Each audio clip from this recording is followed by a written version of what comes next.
Right, on the last, one of the last posts we put up, it was about connecting whip rigs to these hollow tips. We like using these on the use. It's a lot better. I find it better anyway. And people have asked the question about how do you connect them. So the simplest way is that's a 1.8 mil that goes on there, but that's a bit slack, so all you do is just cut it back a bit. One guy put about it's better to cut it back an inch anyway, which is a good tip, and I will try it. So all you need to do is cut it back bit at a time, bit at a time, bit at a time, until you get where that will glue on to the end.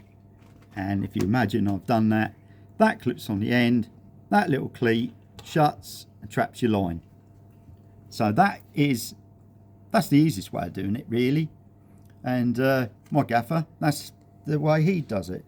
So me being awkward, I like to do it with the twisted line method. Now what I do is, so this is a hollow tip, so there's no flick tip involved in this one, and this is a section for the dial air width. So I have a piece on there, what's that, about 20 mil, something like that. Now that is 2 mil Dave Harrell silicone. I like Dave Harrell silicone because I know I can leave that on there for as long as I like and that won't rot away. So that's ideal.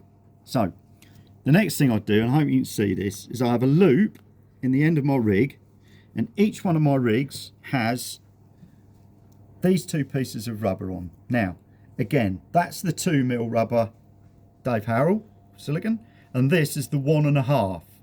And you can see that's a bit longer, and that will become clear in a second. So, to connect it, so my rig, I make a loop in the rig like that, and I pass it through, okay, to form like a lasso.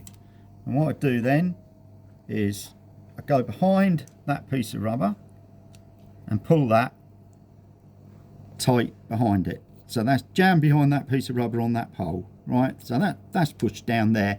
What's that? I don't know, about 250 mil, something like that, or 10 inches in old money. Okay, now you can see now that I've got that knot, right? So what I now do is I put the other piece of Dave Harrell rubber over the top, and as you can see, it's getting quite tight. So you just wet the whip there, pull that down onto this, and then I've got my hands in the way, I know, sorry Kaylee. So that comes down, as you can see, that now joins that other piece, right? So when that goes there, that knot tucks underneath there, so there's nothing for the rig to catch on. Yeah? Now, all you do now is rotate the whip and twizzle that line. I hope you can pick it up like that, right to the end, and then the bigger bit or the longer bit of 1.5 mil, whatever, that tucks over the end like that, and you can pull that as much as you like, and the more you pull that, the tighter that gets behind that whip. And I can tell you there's no better way of connecting a whip than that, and that's how you connect a hollow tip for the air whip, or any other hollow tip for any of the other whips. Lovely.